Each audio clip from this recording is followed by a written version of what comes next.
Perfect. Welcome to Crypto Kid Podcast. Today I have a special guest, Scott, and he is a co-founder of Jump.co. And Scott, why don't you tell us a little bit about how you guys started in the industry and a little bit about the company that you're involved with? Sure. So let's see here. So I think like a lot of people, my journey into Web3 is circuitous at best. So I've been in tech for 20 plus years, cut my teeth at Amazon, turn of the century. Got really active in a bunch of open source and open identity work, specifically co-founded the OpenID and OAuth foundations way back in the day. And then moved over to the business side of the house, and then co-founded and scaled and sold a bunch of different companies. Did a mobile company back in 2009 called Urban Airship, raised 50 million in venture, scaled that like crazy. My co-founder and I left that, started a point of sale system for the cannabis industry that we sold in 2017, and had a ill-fated foray into the vacation rental platform space that we launched a vacation rental platform site in March of 2020 when basically the whole world wasn't going anywhere. So that kind of flopped, unfortunately. And then from there, just continued to work with a lot of folks that I've worked with over the years. And we had spun up essentially a consultancy to get into Web3. The idea was to provide sort of co-founding technical expertise to Web3 companies. And so we did that for a while last year in 2021, and then really hit on the product side of what we wanted to focus on. We knew we wanted to be a product company, but we thought what a great way to sort of learn some things about the industry. And so that's when we came up with sort of the concept of Jump. And it's really a platform for physically backed NFTs.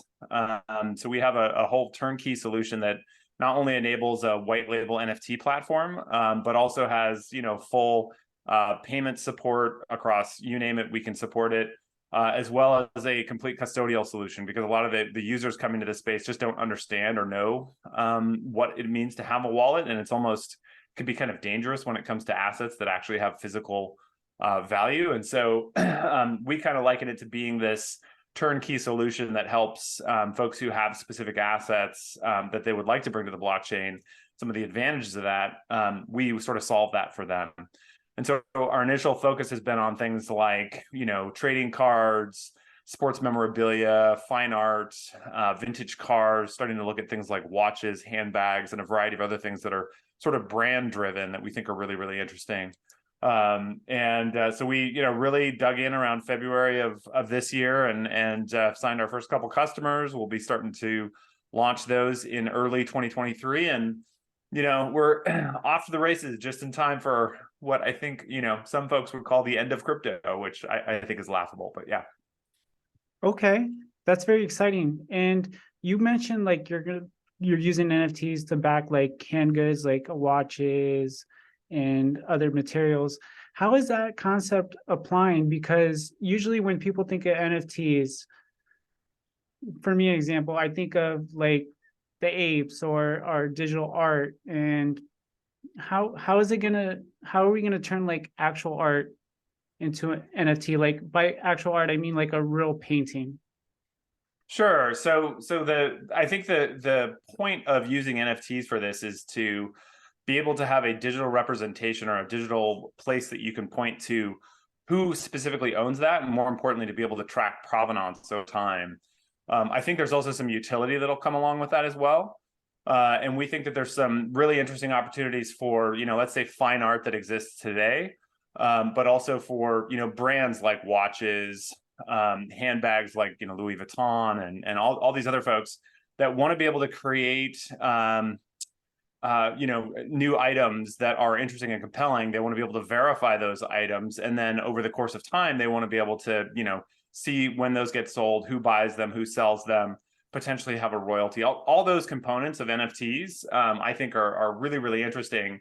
And while it won't have the NFT might not have some really fantastic digital representation, the fact that it's on the public ledger, the fact that it's you can trace the provenance, I think those are the really core components that are really, really interesting to what we're building for sure. Okay, now does that apply to digital collectibles and securing royalties? So yeah, that's interesting.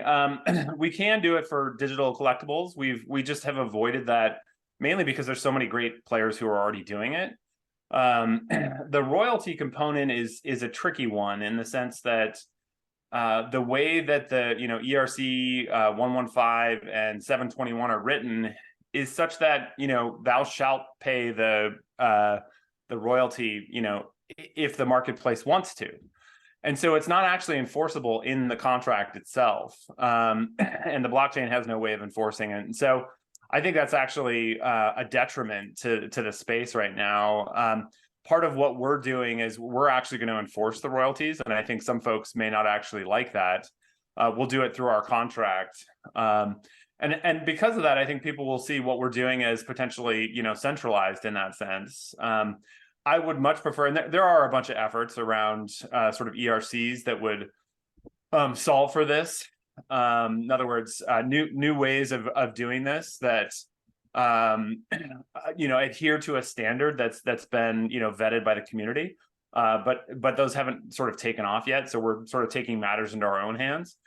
The folks who want to put these things on the blockchain, who want to leverage the benefits of NFTs, they want the predictability of that. Yeah. So anyway, so that's kind of the royalty thing to me is it's really unfortunate. I think that people aren't respecting the royalties, but I also get it when there's liquidity sort of drains out of a market. People try to find ways that they can sort of chip away at any kind of margins and ways to draw in users, and so that's where some of these marketplaces that have come along that basically don't respect the royalties, and I think that's a bummer. So, All right. Now you brought up centralization. Now DeFi is decentral finance. So how is that going to compete with the outdated regulatory frameworks? I guess how do you mean? Like, what I mean is, so people don't really want, like, for an example, with FTX. Okay, so that was supposed to be decentralized and whatnot, and then all this news came out and billions of dollars were lost. And I'm guessing that in my opinion, it was an outdated regulatory system, and the SEC should have had a tighter hold.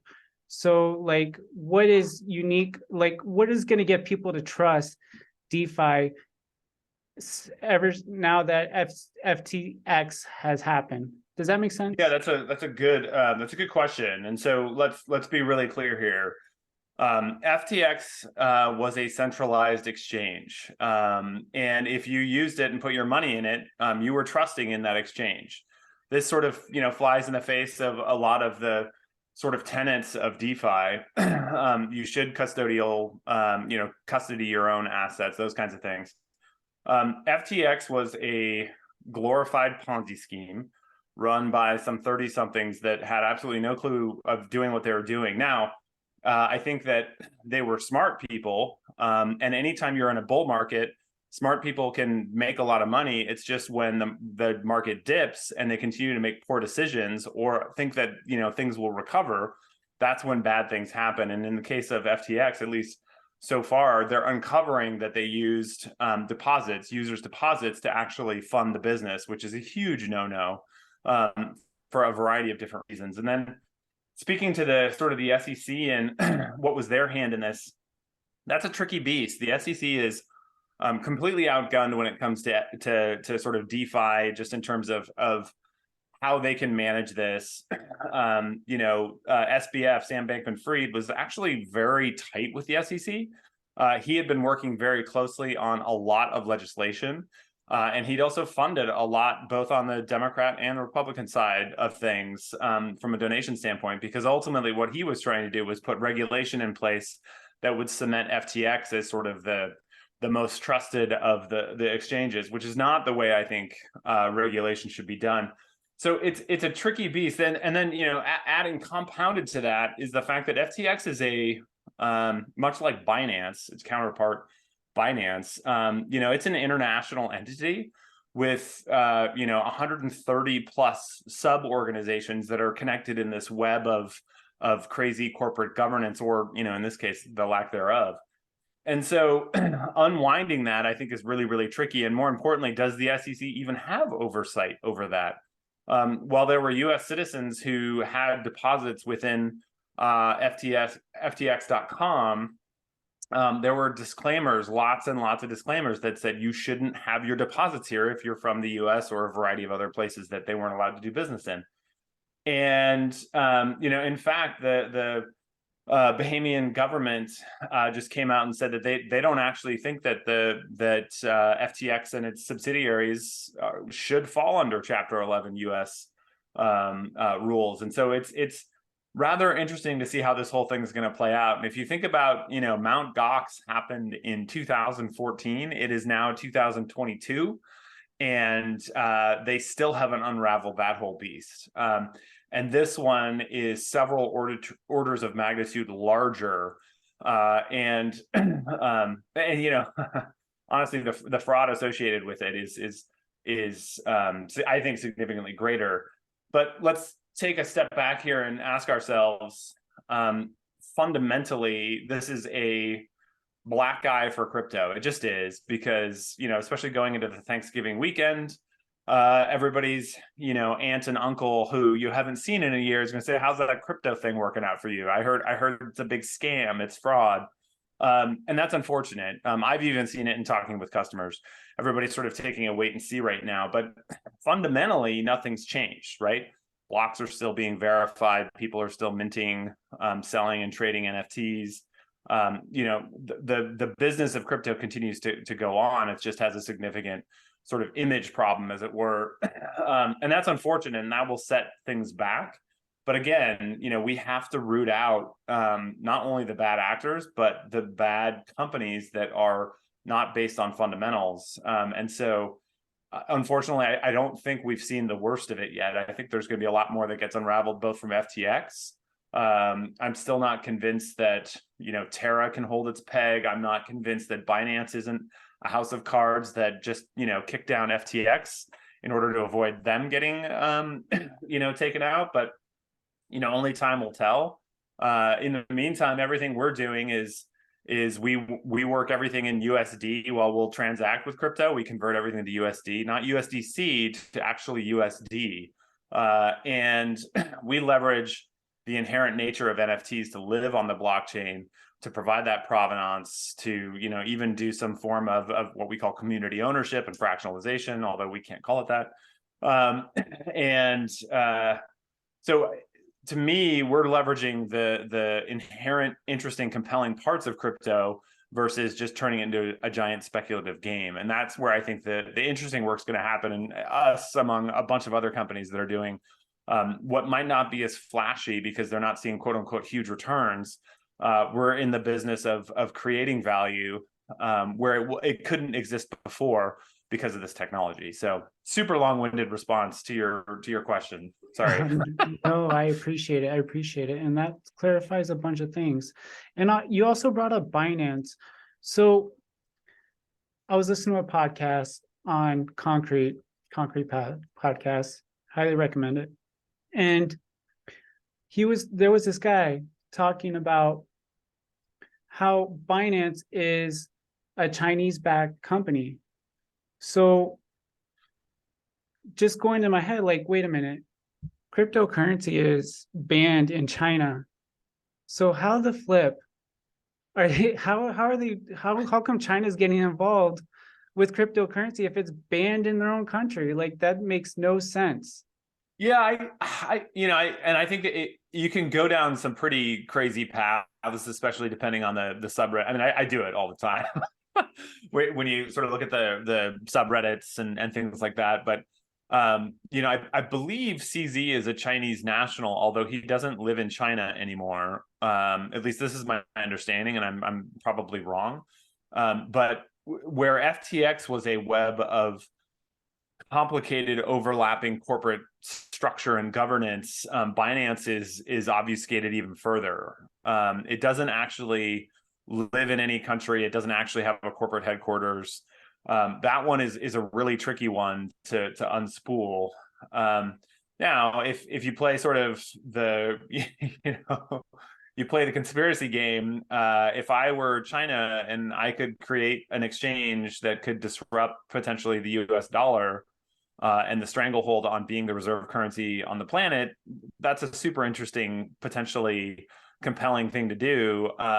But is that happening? I don't know. I mean, Occam's razor would say it's not, because that's too complicated. It's usually the simplest. The simplest reason is probably the reason, and really, I think that it behooves Binance to be borderless and headquarterless, for a variety of different reasons. And then there's a reason that they are, by far and away the biggest exchange out there. I think I want to say I can't remember. I'd be making numbers up if I said how big they are, but they're definitely bigger than FTX was. So do you think, since all this news has came out, especially in the crypto winter, like, is it going to weed out some people that are not really gung-ho about cryptocurrency and blockchain technology, and we're just jumping on the train? Yeah, that's a really good question. It's one I'll be honest, I've been asking myself over the last couple of weeks, since all this stuff happened with FTX. I mean, I've taken a couple forays into crypto, back in 2017 before there was a big crash with ETH, and I'm sort of asking myself the same thing here, because I'm old enough, and having gone through this a couple different times, not to like go all grandpa on you or anything, but I remember in 2000, literally the year 2000, when all these companies paid all this money to do Super Bowl ads, and within 6 to 12 months they were all completely insolvent. And the exact same thing, this last Super Bowl was the crypto Super Bowl, right? Mm-hmm. And but what I saw back in 2000 was, okay, the concept of web van, or delivery of groceries to people's homes, it doesn't make sense today, because not everybody has a computer, not everybody, the inventory systems, the supply chain systems aren't there to support something like that, and thus the margins are going to be ridiculously low. So you can't make an interesting business. But when those systems get built out over time, that gets really, really compelling. And I think the same thing is kind of true for Web3. You couldn't do a lot of the things that you'd want to do with Web3 right now, because we can't even get a wallet to work. We can't even stop phishing. We can't even do like some of the really simple things. But again, at its core, the idea of a public ledger, the idea of NFTs for provenance, the idea of smart contracts that are immutable on the blockchain, these are all really, really interesting, compelling components. And the cat is out of the bag. There's no going back. This technology is going to be integrated, and it's going to be ridiculously impactful. It's just, I think the fact that, Web3 and crypto at its core is about disrupting the financial system, you're inevitably going to see some sort of, scammy or less than ideal characters involved doing less than ideal things. And so those are the folks I think we're having to kind of shake out. I mean, let's be honest, all this happened during Web 2. It's just, instead of the currency being US dollars or Bitcoin, the currency was data. How many times did Zuckerberg or Twitter tell us your data is safe, don't worry, it's fine, we're not selling it, and then to come to find out, it turns out we are selling it, or you actually can mine it. To me, that is, folks will say, well, it's just your data, all that stuff's out there, but to me, it's the same thing. You've got the same kinds of folks, the same things happening, and ultimately with data, starting to have a conversation around how it should be protected, how it should be owned, how it should be managed over time. And I think the same thing will be true with sort of Web3 for sure. Absolutely. And I think people just want a transparent exchange that they could go to and not have to worry about a Ponzi scheme happening, or the government cracking down, or people just stealing money or people getting hacked, is what I mean. And because banks get hacked. Yeah, they do. They do. And so, but they have more backing than right now cryptocurrency does. And I think as time goes on, like, we'll see more of a digital world. I mean, you see what's going on with projects with the metaverse, and how ever since COVID happened, really brought people to a remote work. And around that time, the metaverse was being talked about, and now it's being applied more because people want to stay home. They're concerned about their health or whatever. Yeah, I mean the metaverse is a tricky one, that's another term to me that has been kind of I'd say bastardized, but it makes a bad name of bastards, honestly. I think the metaverse has become kind of this fever dream of Mark Zuckerberg, and he's trying to create something that doesn't need to exist yet. I think AR and some of the existing things like Roblox and Fortnite, those are kind of where I think the actual, I mean, yes, they're games and yes, kids play them, but there's a whole generation of people who are growing up on those things, and that tends to be what kind of morphs into something that would ultimately become the metaverse. When I look at Facebook, and I'm going to go on a little bit of a rant here. Go for it. Facebook hasn't done anything innovative and in years, right? I mean, let's be honest. Zuckerberg had to write a check for $200 million to the Winklevoss twins because he stole the idea from them. He bought Instagram, he bought WhatsApp, tried to buy TikTok, and now Facebook is this rudderless, bloated company that doesn't know what it wants to be when it grows up. So when he sunk his teeth into creating the metaverse, well, guess what? Nobody else is out trying to invest and create a metaverse like he is. And to me, that's the surest sign that you're barking up the wrong tree. Anytime I start to build a company and I see lots of competitors there, I know I'm onto something. If I don't see competitors there, I get very, very nervous, because that means that either the time for it hasn't come yet, or there isn't actually a business to be had there. So anyways, that's kind of my take on the metaverse stuff. I prefer to think that people are going to kind of live in either a mixed reality world with AR, or be fully immersed in sort of fun games and things like that. I don't see people dedicating themselves in a sort of Ready Player One, theme around immersing themselves and disconnecting from reality. And I think that's what Zuckerberg would love to see. But anyways, that's just my 2 cents. All right. Yeah, and I'm glad you brought up about competitors, because back in the Microsoft and Apple days, when Apple was going down under, Steve Jobs straight up called Bill Gates and just like, you need me. You need somebody to compete with. So it was actually one of the smartest investments that Microsoft did, because one, it took a lot of the heat off from the antitrust heat that they were getting, because they were pretty damn close to being considered a monopoly. And it was like $150 million of an investment. And then at that time, when Steve Jobs came back to Apple, Apple had 110 different products. They were ridiculously bloated. They were almost out of cash. And, Jobs came in and gutted the company, got them focused down to 4 different things. And then, from there went on a tear and introduced the iPod, ultimately the iPhone, which became the greatest consumer product in the history of history. But if it weren't for Microsoft's investments, Apple probably would be a footnote in history. Yeah, I mean, it's that one is always really fascinating to me. And it's also interesting that people don't really look at people. It's like people don't think history is going to repeat itself. It always repeats itself. And, I think we're going through one of those cycles again here with Web3. I don't know how many people tell me Web3 is done. We don't have to hear about it anymore. It's like, no, this is happening. Just may not happen like you'd think it would. So, yeah.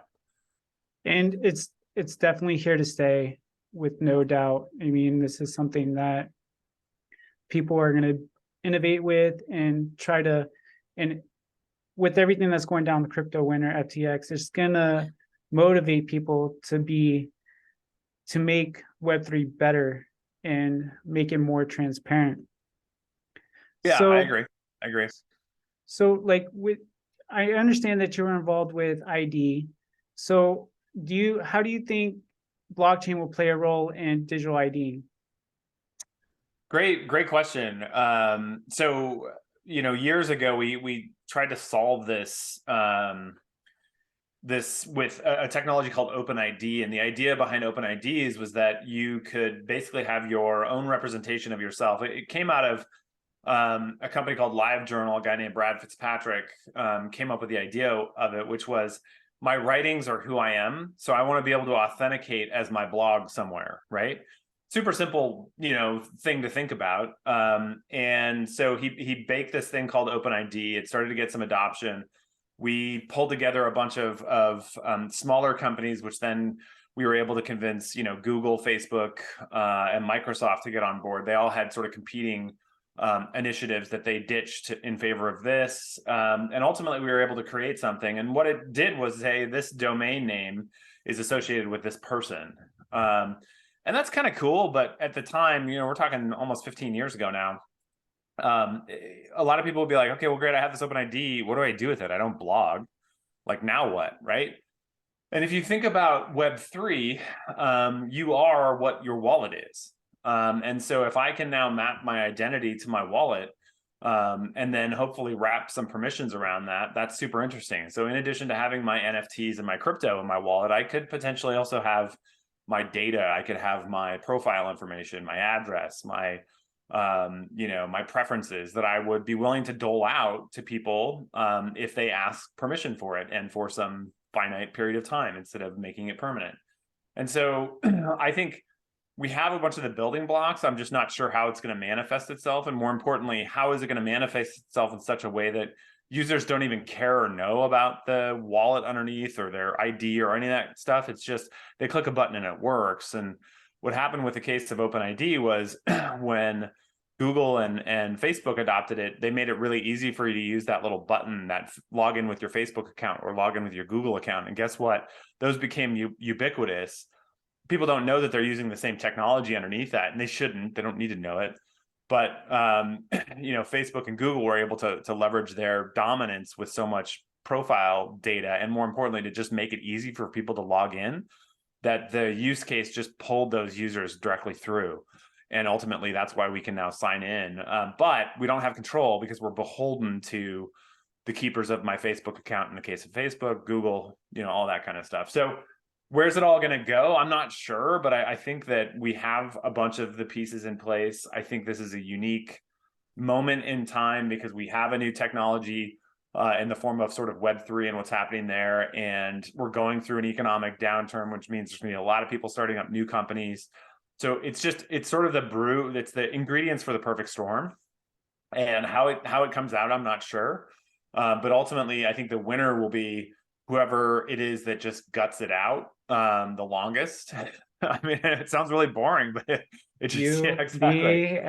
Yeah. And so, but I mean, there's something to be said about that. I mean, there's companies that I've seen that got into OpenID 15 years ago, and I got out of it, 10 years ago, at least, probably more than that now.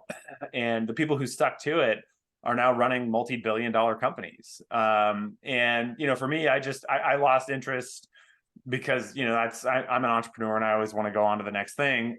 But, it became a very interesting, compelling business. And so that's actually really exciting. And I think that the same thing is going to be true for crypto. And my take on Web3 is I'm in this for the next, 10 plus years, no matter what, because just starting a company, you're going to be in it for at least 10 years.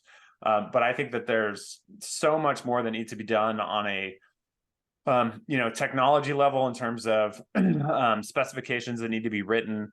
There's so much that needs to be done on a regulatory basis to make sure that this thrives. And I'm an American at heart in the sense that I want to see America succeed. And I actually think that if we regulate crypto too much, it's going to go somewhere else and succeed, and that's going to be bad for the U.S. So that's always one of the things I'm thinking about from a regulatory standpoint. It's also an opportunity for us to be a juggernaut, and for this to be, to power the next big cycle, just like when the internet came along in the late 90s. They could have legislated or regulated that to death, and they didn't. And from it, so many companies and so much wealth was created, and ultimately it was better off for the U.S. And so, yeah, I mean, I think, again, clearly I can go on a rant. So, yeah. Hey, man, I'm not stopping you. And and so you brought up how with economics and if America doesn't keep up. So we have China that's trying to compete with us, and it's China's communism, and communism just doesn't work. So if we take if the United States takes the back door, then that opens up the door for China to maybe manipulate people and get the edge on us. And that's truly what they want, is to get one over on us. But I think we should definitely have patriotism and keep the ball rolling and knowing where the future is going with technology, because China, they Yeah, go ahead. I mean, China's an interesting one. I mean, it is technically communist, but I'd argue that it's an autocracy now. The way that they've basically, continued to restructure things and kind of change the rules about who can rule and how long they can rule, and they've sprinkled enough of capitalism in there to be able to become a powerhouse. In other words, by opening up manufacturing and all the things that they've allowed the West to do, but then they've limited things in terms of how our internet companies can operate there. They have to have access to things, and we're starting to see a shift away from a manufacturing standpoint as well. Because I think people are seeing, probably a little too late, that the dominance for someone like China, and that it's such a tricky beast, because it's a balancing act. We're actually better when we're sort of competing economically. I think that's healthier, because it means we're less likely to compete on the battlefield. And so, these are all good things, because the last thing we want is another, massive war. I mean, we have a war happening in Ukraine that's created so much uncertainty already globally. Everyone thought that Russia was this, mega juggernaut in terms of a conventional, war power. And it's turning out that they're not. But where they're wreaking havoc is, both digitally and with their, natural resources, the way that they are, pulling the plug on natural gas and oil to the EU. Anyways, these are all things that are much bigger than just tanks, planes, and aircraft carriers, which is kind of what the U.S. is still doing. And so, it's interesting to watch. And we'll kind of have to see where this whole thing goes. But it's, let's be honest, it's never a dull moment out here. So I was in Washington, D.C. in the spring, and I got a chance to meet with the United Nations Ambassador Dino. I don't know if you ever heard of him.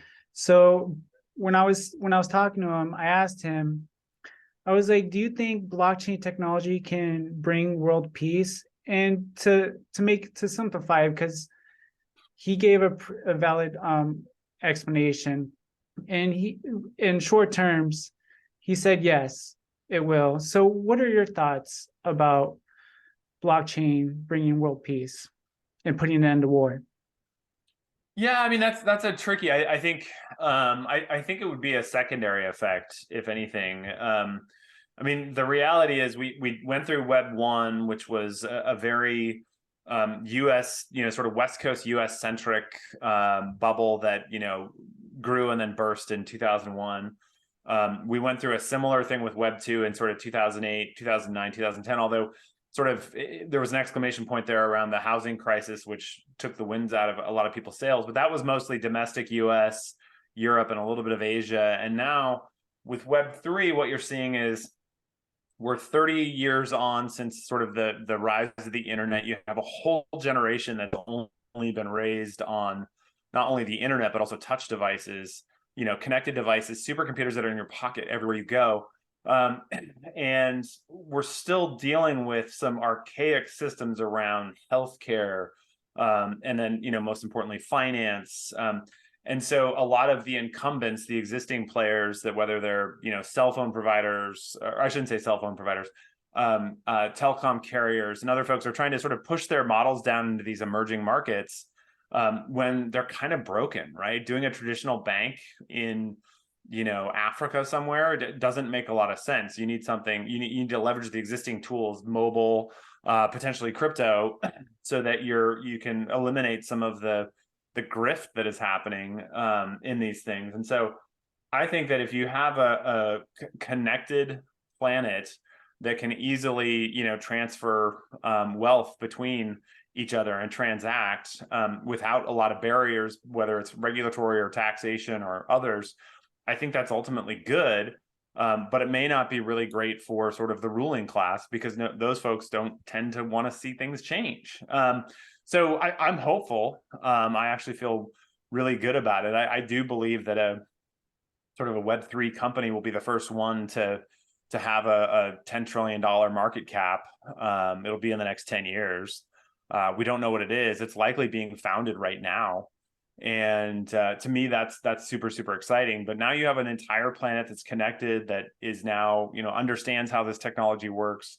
It's pervasive. It's an exciting time, even if, it's full of uncertainty. But even going back 20 years, we've always had uncertainty during these times. And it's when you kind of, roll up your sleeves and dig into things during these downturns that you can create some really, really, really compelling value.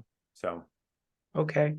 Now, I'm glad you brought that up, because with what is the scalability and locality of your company? Like, are you guys just based here in the United States? Are you trying to branch out into other countries, especially third world countries, and giving those a fighting chance to succeed in life?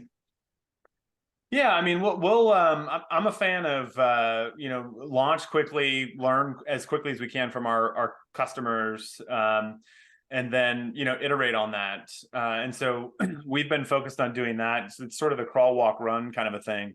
And today we're definitely, our company's global in the sense that the team's all over the place. We don't have a headquarters. We never will. We are a US company, but and right now we're sort of proving this model out with some partners here in the US. But ultimately, I see this as a unique opportunity to create a global organization that will allow anyone to basically participate in, sort of investing or enjoying the benefits of these alternative assets in ways that they couldn't before, because we didn't have the technology to do it. And so that to me is empowering, because so much of here in the US, it's very much about, the wealthy continue to get wealthier, because it becomes harder and harder for people to even participate. Technically, if you want to invest in the stock market, you have to be an accredited investor, which means you have to have at least $300,000 worth of net worth, which not a lot of people do, right? It's something like 3.5% of the US can claim that. And therefore that locks out a whole bunch of people, let alone globally. And so I understand that you lock those folks out, because being an accredited investor is important, because you don't want scammers and things like that. I get it. But there are ways for us to now, whether through training or accreditation, those kinds of things, to be able to do that for, the quote unquote less sophisticated investors, which really means they have a lower balance. But why can't they participate in something, right?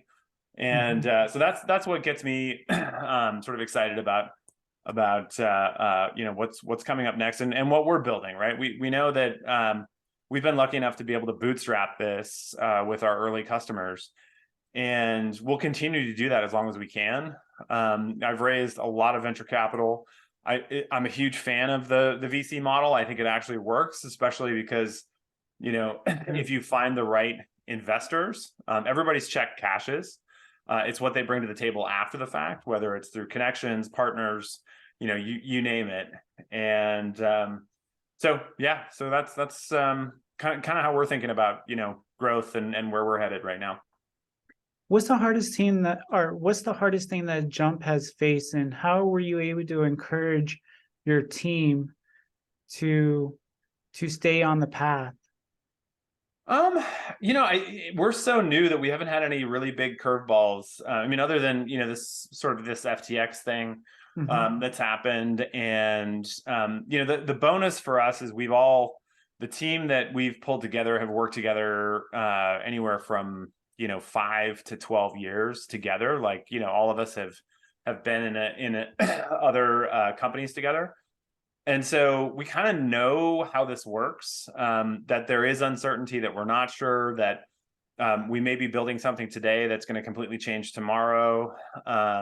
and it affects how you build what you're building, because it's one thing to build towards a specific goal. It's another to be building towards a general direction. And the general direction, we know there's components that we're going to need, so we can build those. And even if the vision shifts by 10 or 15 degrees, guess what? All those components still work together. And that to me takes a slightly different, type of sort of product and engineering team. And it's, we've been really, really lucky in the sense that we've all seen this before. And then I try to do the best I can to not kind of whiplash the team in terms of, oh shit, we're going over here this weekend. No, we're gonna go over here now. It's sort of that Lieutenant Dan way of what is it, shrimp fishing. That's my Forrest Gump joke. But anyways, yeah, so I try to avoid that. And so we've been pretty lucky in that sense. And then I think that the trickiest bit for us has been, how do we maintain a sense of culture and cohesion with a company that's across a range of time zones, isn't ever in the office, that we don't have those random water cooler conversations. And so we've been trying to bake into our organization how we can sort of manifest that. And it's tricky, like we're learning as we go here, but so far it's been good. So yeah. Now, I was going on your website. I went through your website and it said that you guys are hiring. So what kind of prospects are you looking for? Yeah, so right now we're looking for either full stack developers. I'm a fan at this stage. We're 12 people right now, and I'm a fan of kind of what I'd call utility infielders. And by that, I mean folks who can wear a couple different hats, because we're such a small company that you have to be able to kind of shift. But then we also have a need for sort of a full-time front end, and then a full-time back end. And then we actually have a bunch of initiatives that are coming up here in 2023. I'm going to have to hire a full domestic team that's going to be managing assets, which is great. It's a different beast for us, but it's going to be very, very interesting. So we're definitely growing and growing very, very quickly, but it's good. Yeah, especially right now, it's really crazy. So. Hey, there you go, man. Yeah. I see big plans in your future, for Oh, sure. fingers crossed. Yeah, for sure. So as we come to a close, what's next for Jump, and what are your plans? What events are you going to be attending? What's going to come out, if you can share that? So we have a couple things I'm really excited about sharing in the new year. I'm happy to come back on and talk you through what we're doing, just because I think it's really, really cool, because in addition to the crypto components and the technology around that, there's also a bunch of legwork that we've done on the legal side to make sure that we're compliant. So much of Web3 is sort of a ready, fire, aim kind of mentality, which is okay. I mean, that's what you have to do in the early phases of this stuff. But when it comes to physical assets and people who hold generational wealth, the concept of taking those assets and putting them, essentially at risk by putting them on the blockchain, that's a little scary. And so we've built some legal components that allow us to do this with much more predictability, which I'm actually really excited about. It's very, I mean, I don't want to say it's boring, but it is, the legal heavy lifting that a company has to do, that I think is really interesting, because we're solving for some problems that I think are pretty damn tricky. But and then I'm headed to myself and a couple folks from the team are headed to Miami, not this coming week, but obviously the next week. We'll be there for about a week for Art Basel, for DC Central, for there's a metaverse, there's a bunch of events. And so we've got a whole bunch of partner meetings lined up, and just generally, I'm going to more take the pulse of the crypto community at large to get a sense for how they're digesting this whole FTX fiasco, and just kind of read a little bit of read the tea leaves, or however you want to frame that. Because I do think it's really important to do that. And, one of the reasons that I really doubled down on this space was I went to ETH Denver back in February, when we were literally, we're like, okay, this is what we want to do. I went to that event, and it just was really clear to me that there's so much passion and so much happening in so many different places. And it, FTX wasn't there. None of these big quote unquote big players were there. It was the builders, the people making interesting, compelling things that are going to change the world in their own way. That tells me that this is unstoppable. It's happening. And so hoping to connect with some folks in Miami around that for sure. And if folks want to reach out, I'm on Twitter, and that's the easiest way to find me for sure. I'll put the links down below. Yeah, that'd be great. And hey, I'll be at Decentral too. So hopefully we'll be able to meet up to get some coffee or grab a beer. Absolutely. You Would never love know. to. Yeah. And yeah, man. And also I hope to hear another TEDx talk from you about blockchain technology. So Yeah, if you guys have, it's been almost 10 years since I did a TEDx, but yeah, no, I think there's something there for sure. I almost could redo the one that I did before because I think it's really applicable. Sort of open source to me. Web3 is sort of the open source of this generation. So we'll have to see. Yeah. all right, man. And I know the legal stuff is very tedious, but you can do it, man. Awesome. Take it easy, bro. Yep, Hope thanks, you have a Lenny. good day. For sure. No problem.